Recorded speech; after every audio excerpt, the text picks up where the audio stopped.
Good day, everyone. My name is Suki Steckel, and I'm with NTTAC, which is the National Training and Technical Assistance Center for Child, Youth, and Family Mental Health. Very happy to welcome you to a packed session with Kristen Lupfer. And we are going to be talking about SOAR, the SOAR program, which I know many of you are excited to learn more about. So I'm going to share just a few slides about NTTAC, and we'll go ahead and get started. Next slide, please. And just wanted to share a quick disclaimer with you all that this presentation was prepared under NTTAC in cooperation with our fellow TA Center, and the views shared today are the views of us and not of SAMHSA. Next slide. We do not anticipate any issues with security, but should they occur, we will close this Zoom link and we will open a new one, and you will be emailed directly the new link. NTTAC is a partnership, and you can see our website down there. If you have not visited our website, we encourage you to. ntacmentalhealth.org has lots of information, and you can see our upcoming events there. And NTTAC is a partnership with these different organizations: CARS, the Center for Applied Research Solutions, the Texas Institute for Excellence in Mental Health at the University of Texas at Austin, FREDLA, which is the Family-Run Executive Director Leadership Association, Youth Move National, Change Matrix, the Center for Child and Human Development at Georgetown University, the AAP, American Academy of Pediatrics, and MedStar Georgetown University Hospital. Next slide. Our vision and services for NTTAC is that all children, youth, and families living with and impacted by mental health challenges will have access to the resources and opportunities they need to thrive in a comprehensive and equitable system of care. NTTAC is here to support your work in a variety of ways. We do individualized training and technical assistance.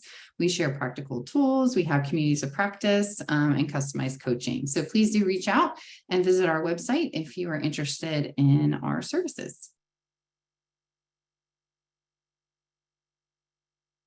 And just a couple of notes as we get started. Look for a follow-up email. You can get a certificate of completion if you need that for your professional licensure. Yes, you will get a copy of these presentation slides, and we will also make a recording of this event available to you. And as Joanne noted in the chat, we will, because we have so many folks on today, we're going to disable the chat, but have no fear. You will have opportunity for Q&A with Kristen, and we'll do that once her presentation concludes. So please do use the Q&A feature at the bottom of your screen. Just click on that and you can submit a question directly to Kristen, and we will address as many of those as we can when we get to the Q&A portion of the presentation. Next slide. All right, and so it is my pleasure to hand the mic over to Kristen Lupfer. All right, thank you so much, Suki. I am honored to be joining you all this afternoon and excited to introduce you to SOAR for Children and Youth. My name is Kristen Lupfer. I use she, her pronouns. I'm the project director of the SAMHSA SOAR TA Center. I am a social worker and mother of two, and I am passionate about maximizing income support for people who are experiencing homelessness. And I've been at this work for the better part of 2 decades. So excited for this conversation this afternoon. Joanne, I don't know if I have slide control yet, so if you could advance the slide for me for now. Oh, there, got it now. Perfect. All right, I've got that same disclaimer from SAMHSA about the views, opinions, and content not reflecting the views, opinions, or policies of CMHS, SAMHSA, or HHS. All right, so our purpose and real objectives for this call are to first define the importance of SSI benefits for children and youth with serious mental illness or serious emotional disturbance and their families who are experiencing or at risk of homelessness, including the income, health insurance, education, employment supports leading to housing stability. I want to explain the effectiveness of the SSI, SSDI Outreach, Access, and Recovery, or SOAR model for expediting decisions and improving approval rates for Social Security disability benefits. And through that, identify opportunities for you all to get involved with SOAR for Children, including connecting to local SOAR efforts, the SOAR online course, and the SOAR online application tracking program.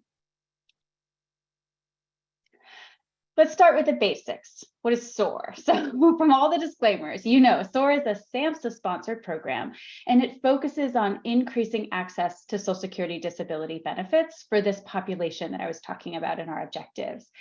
SOAR for Adults is active in all 50 states and Washington, D.C., but each state is really at a different level of implementation. SOAR for Children is still getting established and expanding in communities. And I'm particularly excited about this partnership with NTTAC to help connect with organizations and other partners who can assist children and youth with SSI support. So how do we come to this expansion of SOAR from adults to children? So the SOAR training and process, it was originally developed for adult SSI and SSDI applications in 2005. And we worked hard for nearly 10 years, rolling SOAR out to all 50 states and Washington, D.C. And we were fielding questions about SSI for children, but we didn't yet have an answer or a solution to that. In 2014, we issued a child SSI issue brief, which was really a wonderful introductory resource for SOAR providers who really wanted to better understand SSI for children. But it was definitely a temporary solution to the need for something more. So in September of 2017, we brought together experts from child welfare and Medicaid and systems of care, children's behavioral health, school systems, juvenile justice, youth and family organizations, and more to help shape the direction of our work.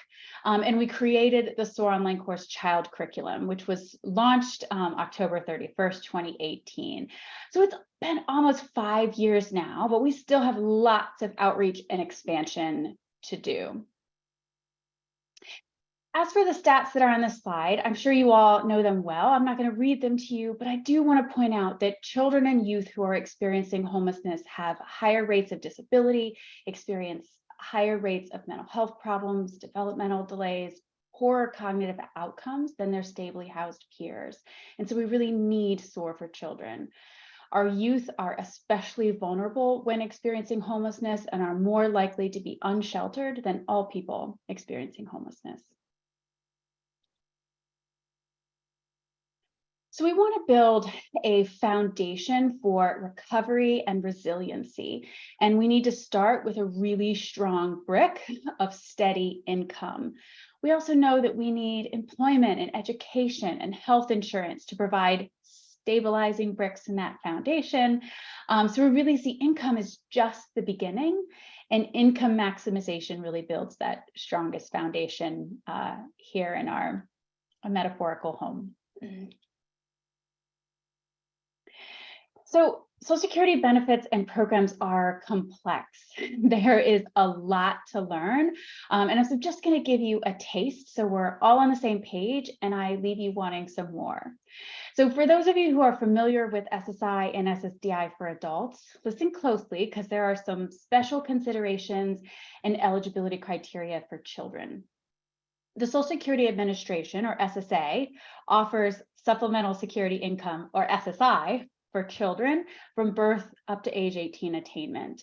And the benefit is for children who are disabled or blind.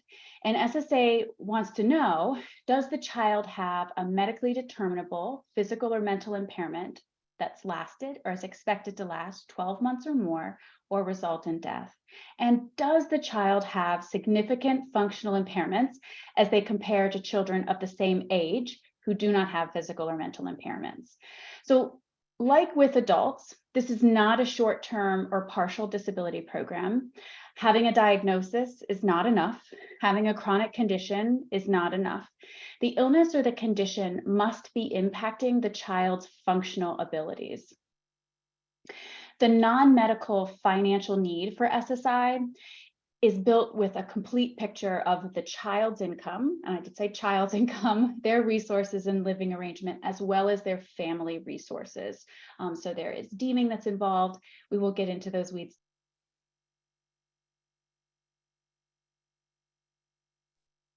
Oh, I think I accidentally muted myself. We cover the non-medical financial need portion in depth in the online course. So the maximum federal benefit rate is $914 a month in 2023, and it comes with Medicaid in most states.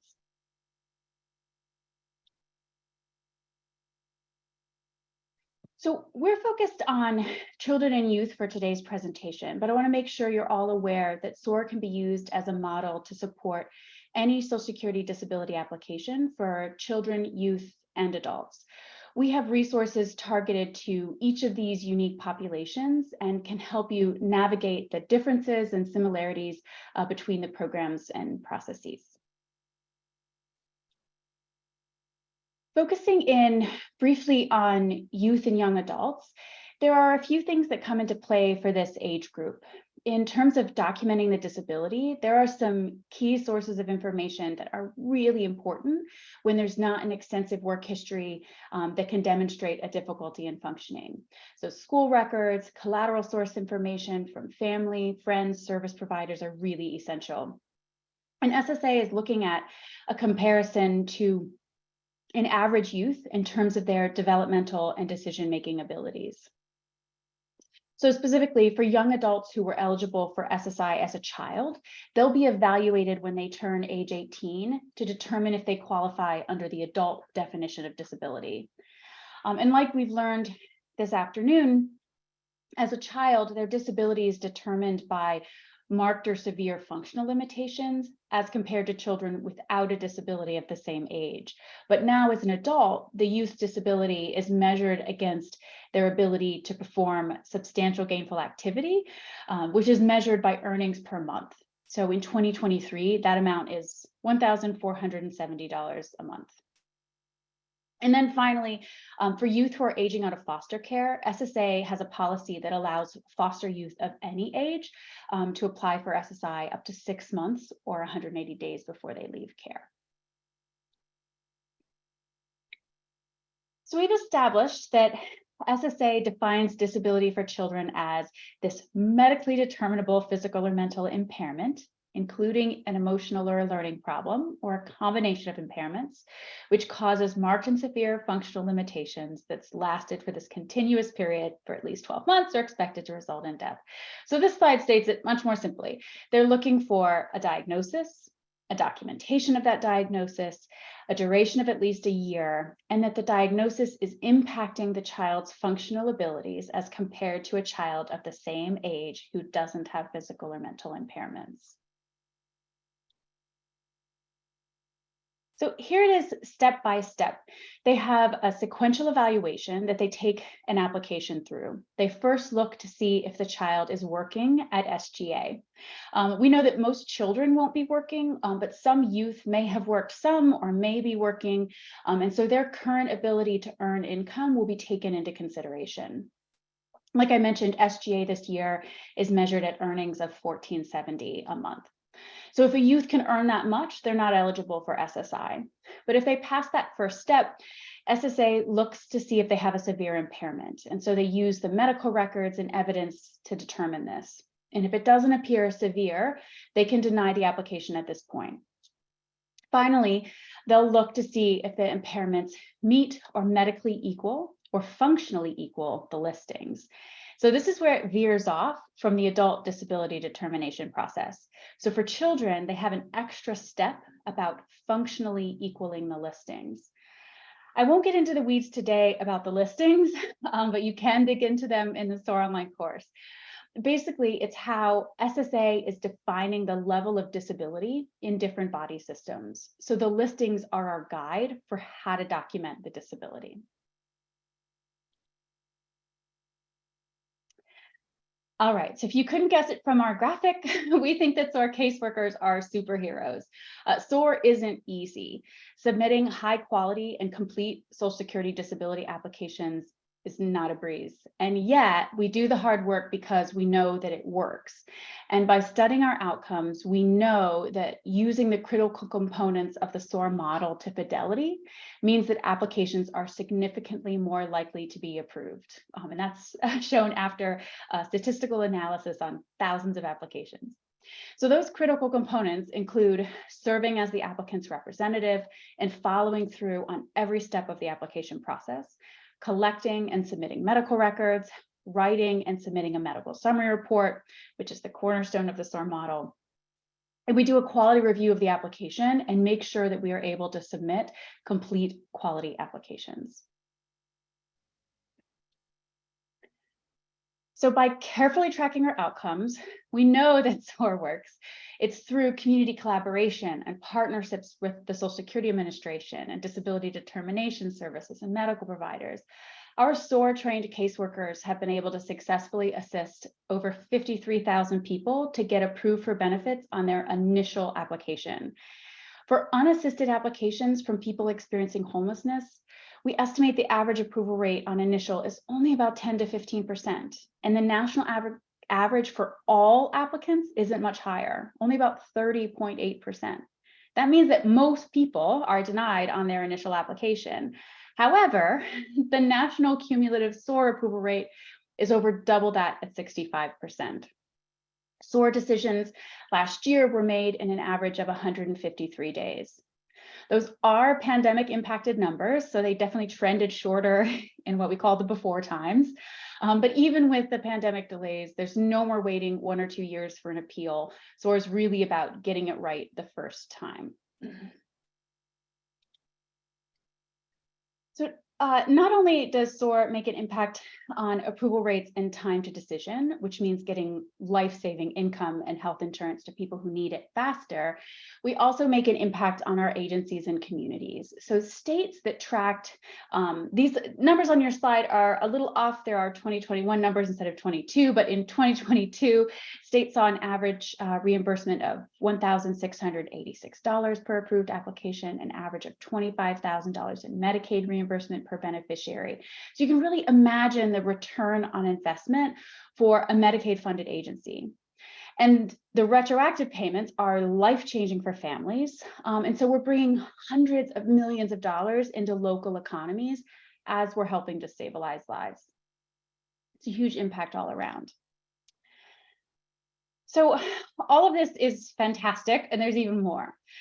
So we have 10 states that were able to achieve just incredible numbers. So this 81% approval rate represents over 20,000 decisions from these 10 states. So we know that they are following the SOAR model to fidelity. And when we know how to get it right, we can do it over and over again. And that's what we're seeing in these states and in SOAR programs around the country. So there are various states that have been implementing SOAR with children and tracking their decisions in our online application tracking system, or OAT. So for 720 decisions from these providers, they have a 73% approval rate and an average of 120 days to decision. And in 2022, that's the cumulative approval rate, that's 73. And last year, we saw an 81% approval rate on child SSI applications. So we know that SOAR works for children too.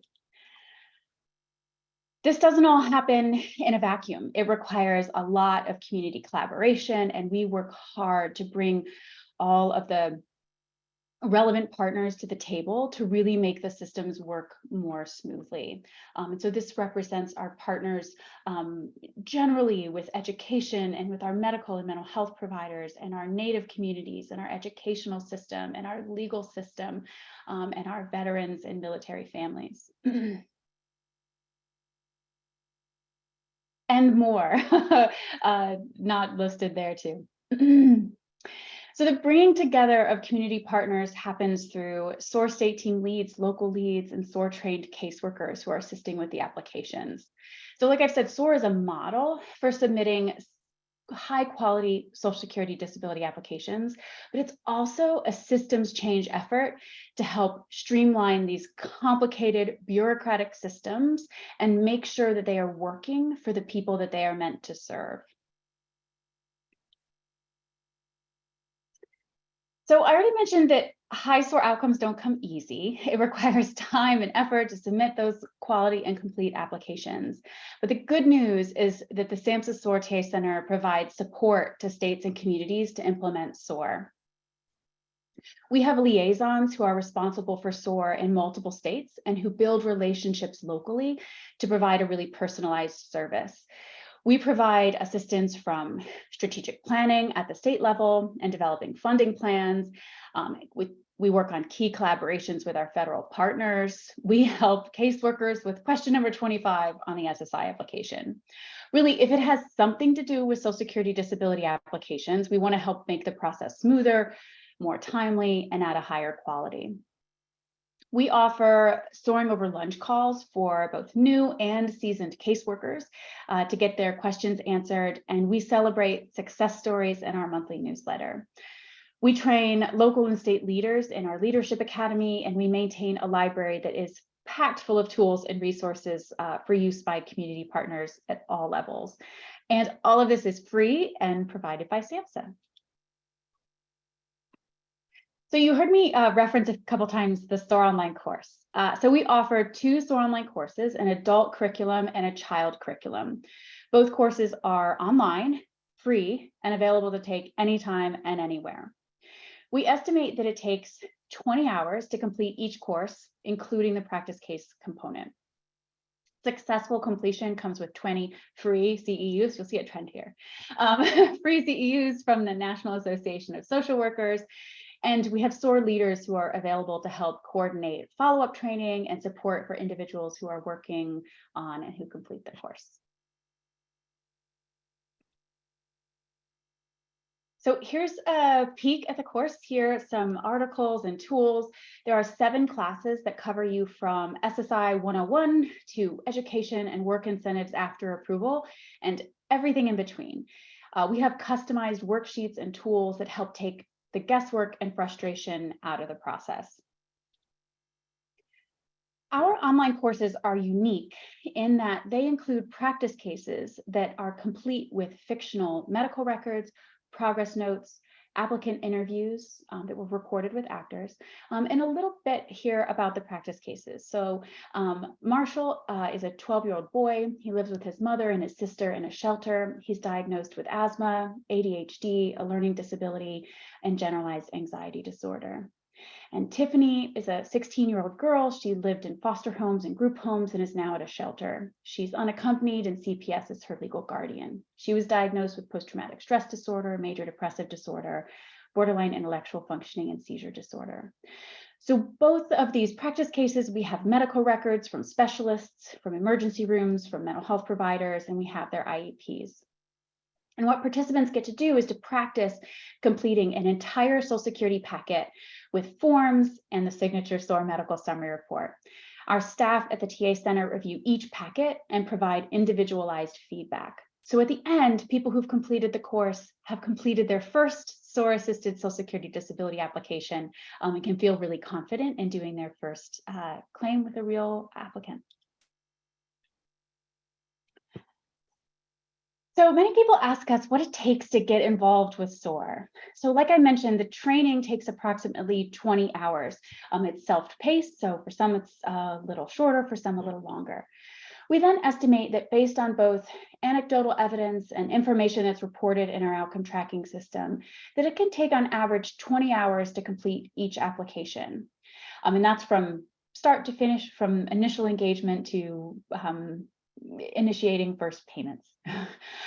So having dedicated staff time to learning and then implementing the model is an important consideration that requires both planning and supervisor commitment.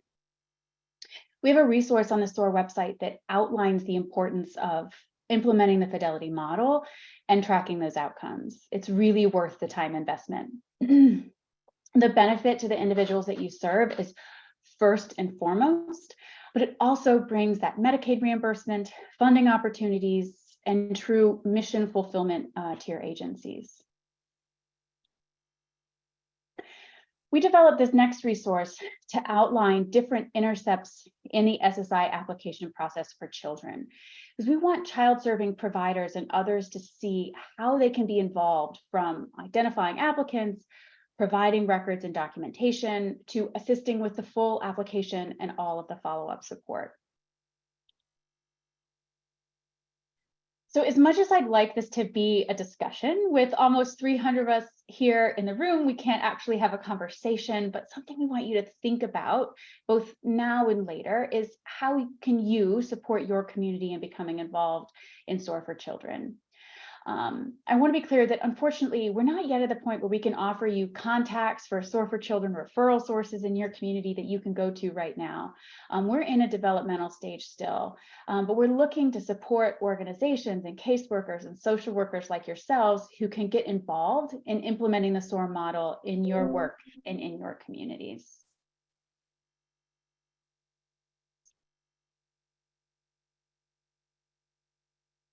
All right, so we have some ideas for you too about ways to kind of get started. So you can identify children and youth counterparts with existing community partners and ask them about their contacts in different specialty areas. You could organize a SOAR for Children orientation, something similar to what we're doing today. You could assess the current need and capacity in your community. How many children and families are experiencing or at risk of homelessness in your community? How many might be eligible for or benefit from SSI benefits? You could schedule a separate meeting with SSA and DDS, discuss the SOAR process for child SSI claims. This might be for those who are a little further along in the process. And you would contact your current SOAR leads and TA Center liaison to really help with that effort. And finally, we always want to make sure that folks are including youth and parents on any steering committees or in your planning as you do this work. So outreach is really important. People need to know what they may be eligible for, and service providers need to know what programs are available. So the SAMHSA SOAR TA Center developed 6 SSI for Children fact sheets, and that's what's pictured on the slide here, one version. We have 6 versions that are targeted to different partner groups. So this one is for parents and caregivers. We have one for youth providers, the education system, the child welfare system, health and behavioral health providers, and then family shelters and homeless service providers. They are available in both English and Spanish, all 6 of them, and the guidance for parents and caregivers is also available in Portuguese and Mandarin. So there are 4 versions for parents and caregivers. This next info sheet is for you. It not only outlines how SSI can be helpful and who is eligible, but gives ideas for how you can contribute. So as a behavioral healthcare provider, you could identify children who are experiencing or at risk of homelessness, who have a serious mental illness, serious emotional disturbance, medical impairment, or co-occurring substance use disorder. You could write a letter documenting the child's level of functioning and supportive services that have been provided to them by you or your agency. You could identify staff to complete the SOAR online course child curriculum and assist directly children and families with completing SSI application using the SOAR model. And you could collaborate with your state and local SOAR leads, SSA and DDS, on this effort in your community. So webinars are great for learning information, and we hope that this can also be a call to action. To go on from today, we want to encourage you to gather more information about SOAR and consider incorporating SOAR for Children into your service. If you visit the SOAR website, go to SOAR in your state, you can find your state team lead and your SAMHSA SOAR TA Center liaison. Check out our website and the child curriculum, and reach out to us for any questions you might have, or if you want to make a plan for using SOAR. So your community might have an active SOAR initiative. If they don't yet have an active SOAR for Children initiative, we definitely want you to reach out to your SOAR TA Center liaison, state lead, local lead. And like I said before, resources might be limited right now for SOAR for Children, but that means that it is a great opportunity to become involved and to expand this service and capacity in your community. Here on this slide, I provided some additional resource links that are here for you as a future reference as you turn back to this slide deck. And I'll also add some links to the chat for some of the resources that we kind of mentioned already in the presentation. So as we get to our time for Q&A, and we have plenty of time together, we have until the top of the hour. So what things are you still wondering about? What could be your next step? What questions do you have for me about SSI for children or implementing SOAR for children? All of that.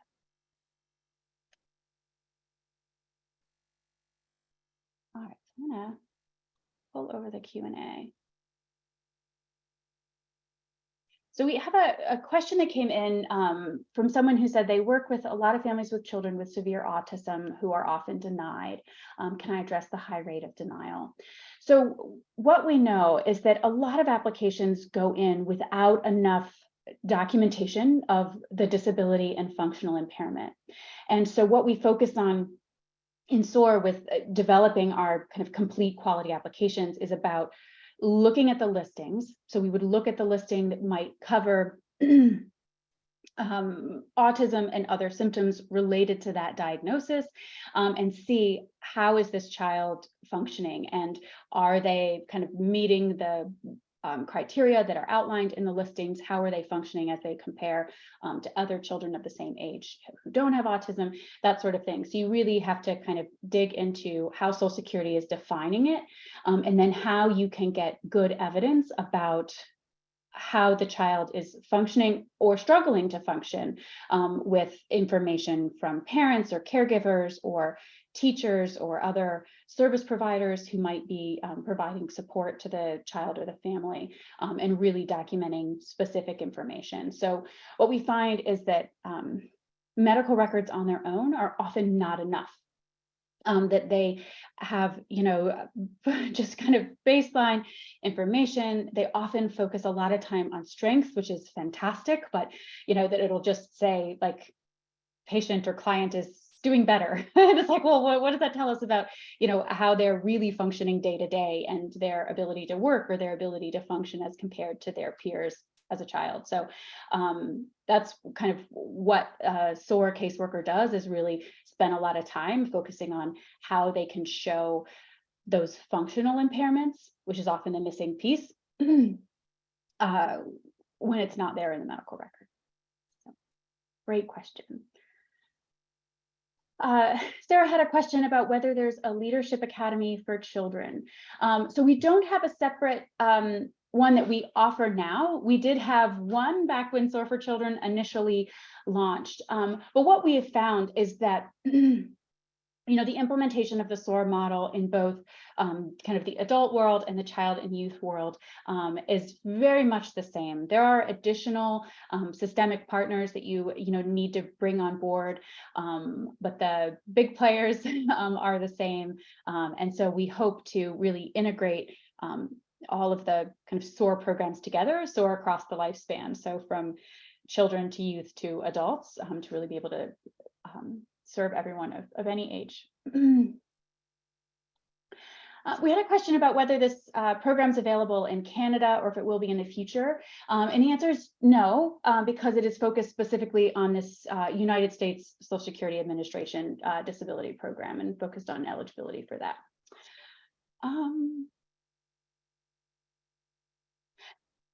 We got a question about how long it takes to have, I'm guessing maybe the medical summary report review or the review of the practice case once the training is finished.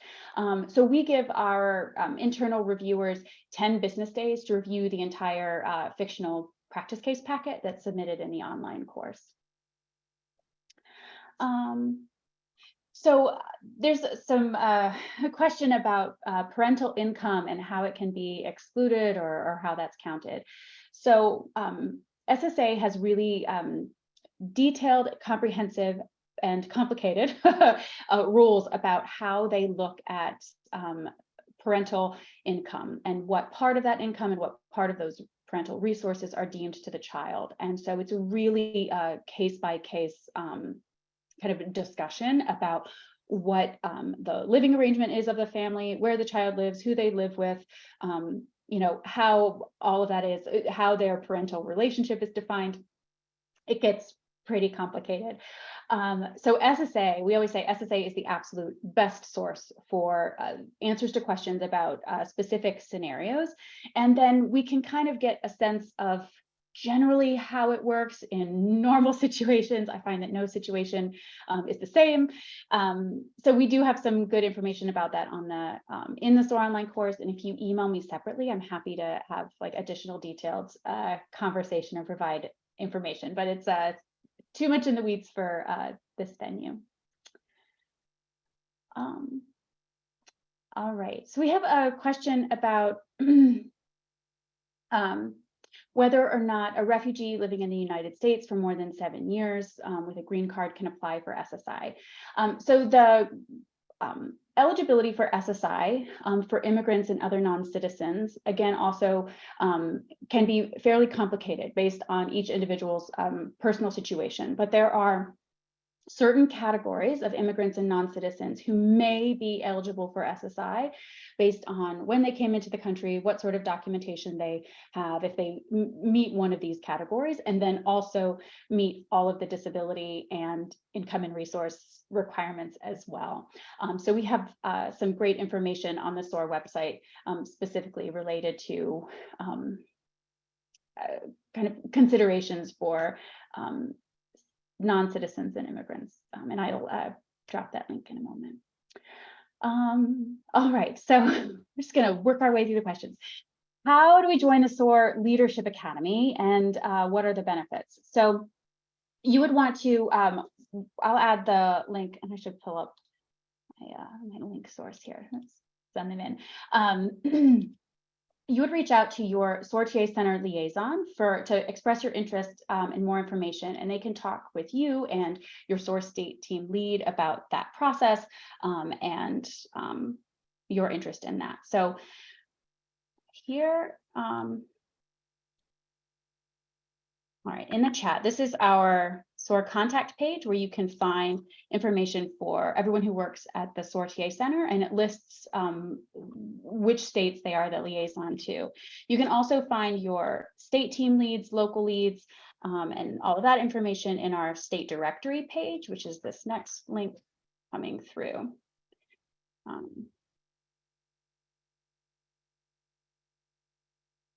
So for the question on refugees, this next link is about our immigration and non-citizen considerations there.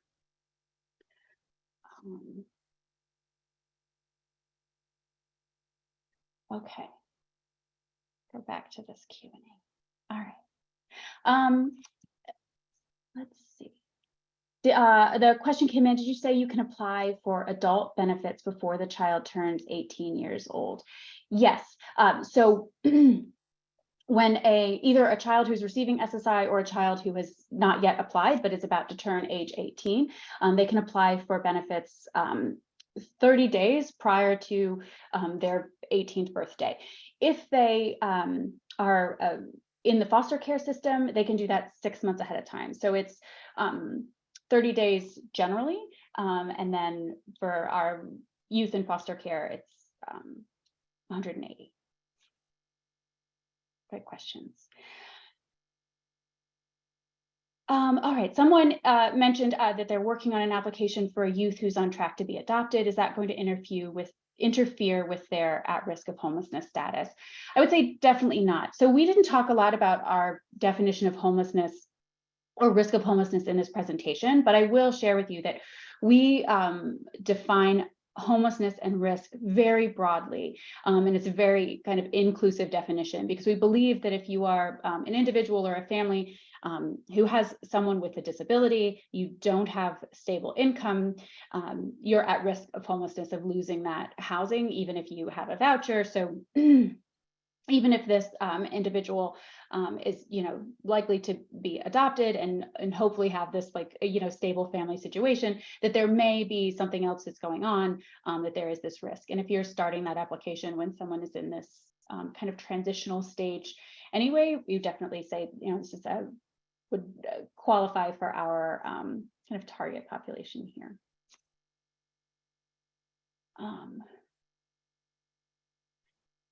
So there's a question about why SSA is assessing a child's ability to reach SGA.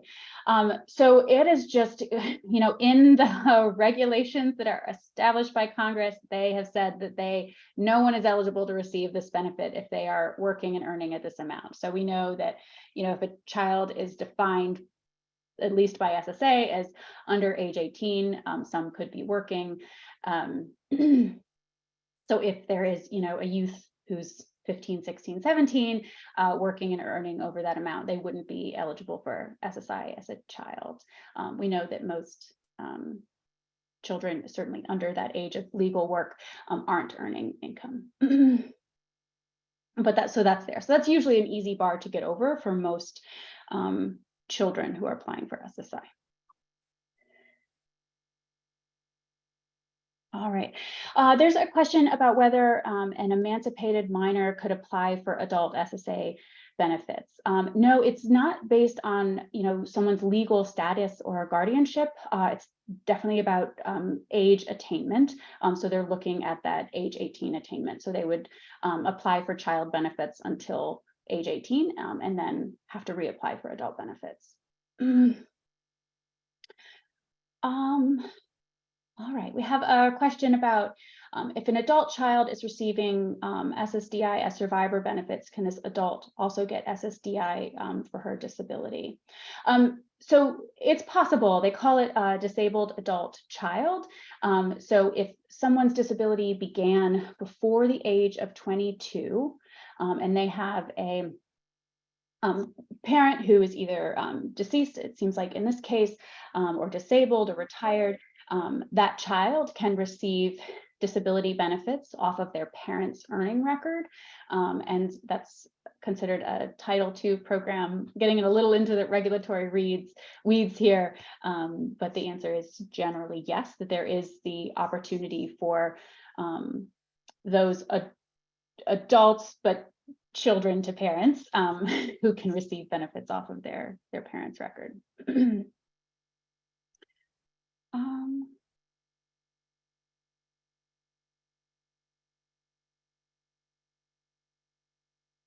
There's a question kind of about income limitations and whether we've seen exceptions on cases that might not have qualified even though the income level was over the required limit specified.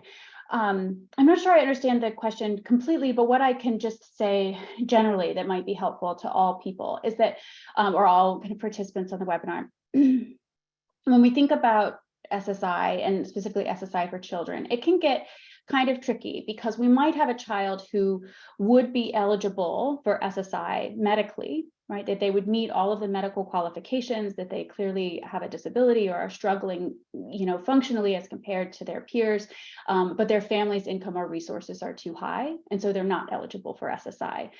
So we definitely see that a lot with families experiencing that kind of running up against their income and resources, putting them over the limit because it's fairly low.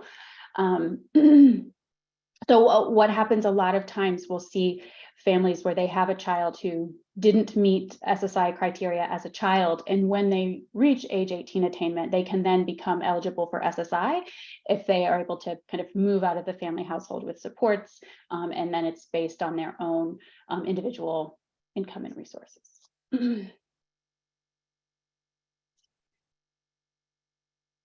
All right. And I can't answer a question to like what the income limit is because it's not, there's no like easily definable limit. It matters on family composition and size and all of that. But I will see if I can't pull up the link fairly quickly to show you some charts and tables about it on Social Security's website.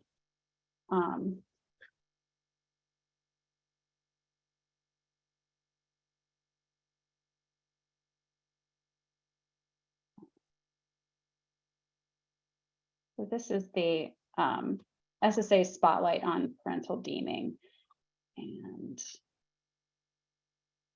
has a little bit of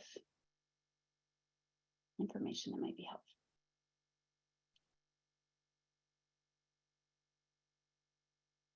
And this is one more. So this next one is very policy, like regulatory stuff, if you want to dig into a lot of technical language here.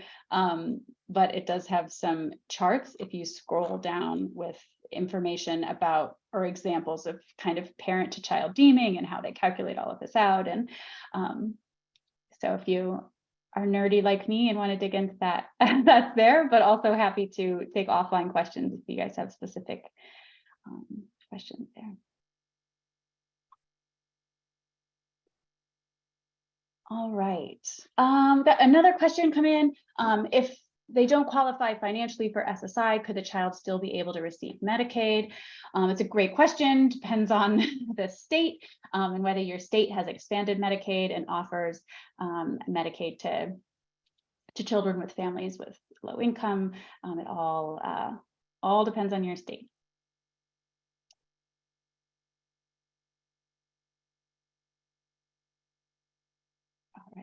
The question about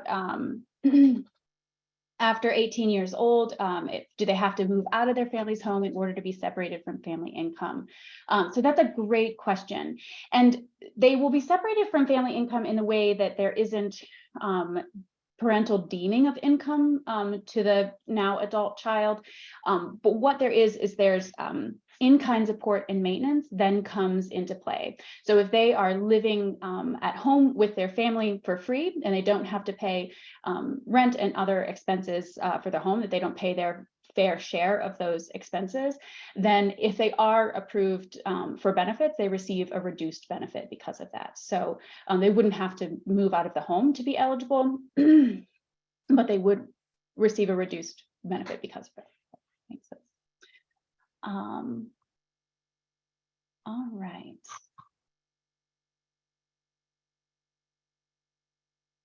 Yes, so a question about if a child just turned 18, they're experiencing homelessness with their parent, they could definitely apply for benefits there.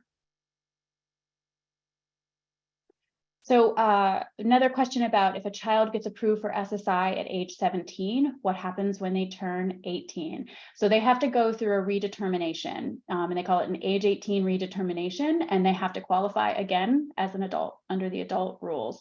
And just to be honest, I mean, it can get a little sticky because the way that they look at child disability eligibility and the functionally equaling the listings and looking at how a child's functioning as compared to their peers is different than when they're looking at it for an adult. So as an adult, they're looking, can this adult work? So they're thinking about now functional work settings and could they perform, unskilled work, and what would that look like? And so the bar changes, the type of evidence and documentation about functional impairment changes, the kind of lens shifts from this, functional comparison to their peers to their, physical and mental functional abilities to work.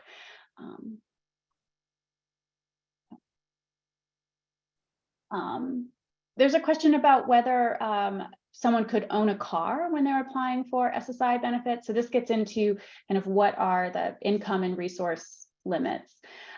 So for SSI, for an individual, there's a resource limit of $2,000 in, if we would call it liquid resources, like cash and other things that you could use as cash.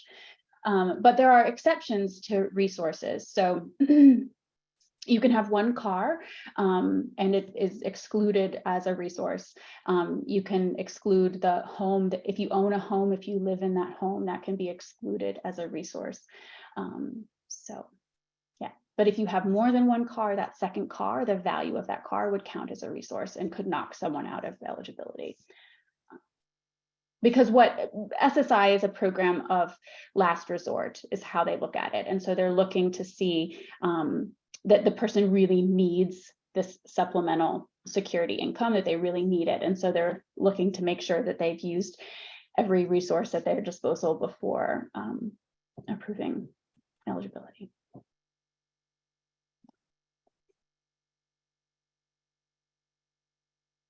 All right. Oh, I'm so glad that this question came in right at the end. This will be maybe one of the last questions we go through because I know our my friends at NTTAC have some things that they need to cover at the end. So this question is about whether if someone is receiving SSI, can they work and not lose their income? So I'm lighting up because employment and working while receiving disability benefits is just a passion of mine. That receiving disability does not mean that you cannot work, and does not mean that you will receive disability forever.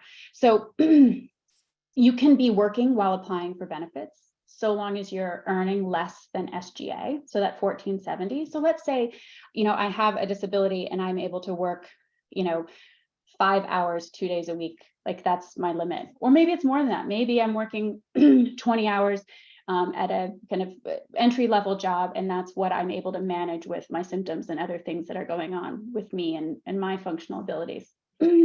I can still be eligible for SSI. I can keep working. Someone who's approved can go back to work, and there are work incentive programs that help people to exclude different parts of their counted income.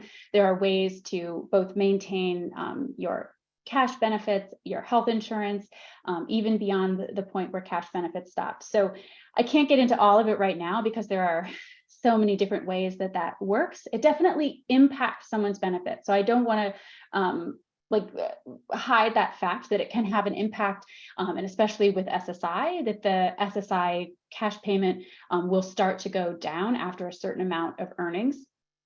However, it always pays to work. So what we can show with calculators that we have available on our website is that total income goes up when someone is working. So even if the SSI payment is a little bit smaller, the earnings from work are so much more that they're getting more than they were with SSI only. So it's definitely work pays is our motto. And so I'm going to drop one last link in the chat with all of our employment resources. There's dozens on our website to just show how important it is, because we know that the SSI amount is just not enough to live on. So we need more than that. And there's just so many wonderful benefits from working in addition to the income that we get from that. So, all right, so I'm going to turn it back over to Suki or Joanne to close us out. But thank you all so much. This was such a pleasure to have this conversation with you. And I'm going to put my email in the chat, my direct email. Please feel free to send me any questions or follow-up questions you have. If I didn't get to your question in the Q&A box, I'd be happy to respond via email too. Thank you so much, Kristen. And thank you all for submitting those fantastic questions. I learned a lot today. I imagine that you all did too. And thank you so much, Kristen, for putting your personal email or your work email in the chat for everyone. We will be following up with you. Like we mentioned before, we'll be sending out a recording of this event, copies of the slides, copies of a certificate of completion if you need one. We'll also be sharing all those links that Kristen put very generously in the chat. So we'll be sending out all the information that you got today. And we really would love for you all to fill out the evaluation. Evaluations help NTTAC make sure that that we are delivering technical assistance that is helpful to you all in the field. And so your feedback is really, really important. And one of the things I just wanted to highlight, one of the questions on there is, what do you want more of? So we want to know how helpful this session was, but as it relates to the subject of SOAR or SSI for children and families, please let us know if there's any more information around this topic that would be helpful for you all to know. So just wanted to thank you again for your participation and engagement during today's session. And thank you again to Kristen Looper for sharing her knowledge and expertise around this really critical area. I hope you all have a wonderful day. And thank you again for taking a few moments to complete the evaluation.